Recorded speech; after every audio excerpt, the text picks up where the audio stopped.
नमस्कार दोस्तों, आप देख रहे हैं द हिंद 24 न्यूज। मैं हूं आपके साथ एकांशा सोनी। चलिए नजर डालते हैं आज की मुख्य खबरों की ओर। संवैधानिक आरक्षण सिर्फ छात्रवृत्ति, फ्रीशिप या सरकारी नौकरी पाने का जरिया नहीं है, बल्कि यह संविधान का मूल है और इस आरक्षण को खत्म करने वाले दलों को अम्बेडकरवादी समर्थन अगली पीढ़ी को नुकसान पहुंचा रहा है। वंचित बहुजन अघाड़ी के अध्यक्ष एडवोकेट का कहना है। यह बात प्रकाश अंबेडकर ने धम्म चक्र प्रवर्तन दिवस के दूसरे दिन अकोला के क्रिकेट क्लब मैदान पर आयोजित धम्म मेले में व्यक्त किए।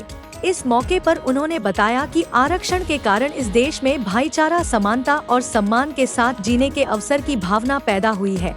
उन्होंने यह भी कहा कि पिछले लोकसभा चुनाव में भारत की जनता ने वैदिक तानाशाही को खारिज कर दिया और वास्तविक अर्थों में लोकतंत्र की स्थापना की। उन्होंने कहा कि आगामी विधानसभा चुनाव में आरक्षण एक प्रमुख मुद्दा होगा और चुनाव इसी मुद्दे के इर्द गिर्द घूमेगा।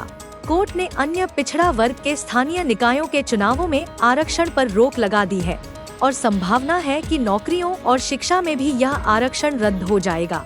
ओबीसी की आवाज उठाने के लिए कम से कम ओबीसी सांसदों को संसद में भेजने की जरूरत थी, लेकिन किसी भी पार्टी ने ऐसा नहीं किया। उन्होंने कहा, इसलिए वंचित बहुजन अघाड़ी आगामी विधानसभा में ओबीसी के पीछे खड़ी रहेगी और हम ओबीसी समुदाय से अधिकतम संख्या में उम्मीदवार देंगे। उन्होंने यह भी कहा कि अगर वंचित बहुजन अघाड़ी सत्ता में आती है तो वह गारंटी मूल्य अधिनियम पेश करेगी, जो किसानों की उपज का उचित मूल्य सुनिश्चित करेगी।